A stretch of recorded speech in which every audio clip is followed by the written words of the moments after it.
Friends, ఇక్కడ మనం చూస్తున్నది ఒక షాకింగ్ బ్రేకింగ్ న్యూస్. చెన్నైలోని సాలిగ్రామం ఏరియాలో విజయ్ దళపతికి ఒక హౌస్ అయితే ఉందన్నమాట. అంటే విజయ్ గారి తండ్రి చంద్రశేఖర్ గారు తన ఒక కెరియర్లో ఉన్నప్పుడు చాలా ఇష్టపడి ఎన్నో ఆర్థిక కష్టాలను అనుభవించి కట్టుకున్న ఇల్లు. అయితే ఆ ఇంటి విషయంలో ఇప్పుడు కోడలు సంగీత గారు చేసిన పనికి ఒక్కసారిగా అందరూ షాక్ అయిపోతున్నారు. నిజానికి మూడవ వ్యక్తి విజయ్ అలాగే సంగీత జీవితంలో ఎంట్రీ ఇవ్వడంతో ఒక్కసారిగా పరిస్థితి మొత్తం అంతా కూడా తారుమారైంది. ఎంతటి మంచి వాళ్ళకైనా సరే కొన్ని సందర్భాలలో చెడు మీదకొచ్చి కొన్నిసార్లు కొన్ని రకాలుగా నష్టపోతూ ఉంటారు. అయితే ఇక విజయ్ జీవితంలోకి మళ్ళీ సంగీత గారు రావడంతో ఇక ఇప్పుడు ఆవిడ తీసుకున్న నిర్ణయం మొత్తం చెన్నై కాదు, తమిళనాడు స్టేట్‌ని మొత్తం కూడా సెల్యూట్ చేసేలాగా చేస్తుంది.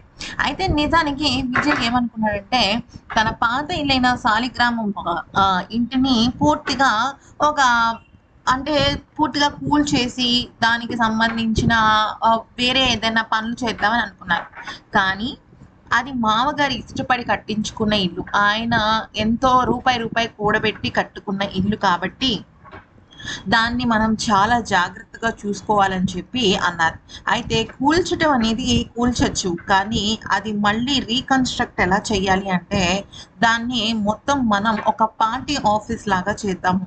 అక్కడ ఎవ్వరైనా సరే బయట ప్రజలు కానీ ఈ తమిళనాడుకి సంబంధించిన ఎవ్వరైనా సరే వాళ్ళకి ఏదైనా ప్రాబ్లం ఉంది అంటే అక్కడికి వచ్చి వాళ్ళు డిస్కస్ చేసుకునేటట్టుగా ఒక మంచి వెసులుబాటుని ఏర్పాటు చేద్దాం. సాధారణంగా ప్రభుత్వానికి సంబంధించి ఎన్నో రకాలుగా ఆఫీసులు ఉంటాయి. అంటే ఆర్టీఓ ఆఫీస్ అని ఉంటుంది, మున్సిపాలిటీ ఆఫీస్, ఇలా రకరకాలుగా ఉంటాయి. ప్రజలకి ఎటువంటి ఇబ్బందులు ఉన్నా కూడా కొన్ని సందర్భాలలో అటువంటి చోట పరిష్కారం రాని ఉంటాయి చూసారా, ఆ ప్రదేశాలలో ఆ ప్రదేశాలలో పరిష్కారం కాని సమస్యలని ఇక్కడ ఈ ఇంట్లో తేల్చేటట్టుగా సంగీత గారు ప్లాన్ చేశారు.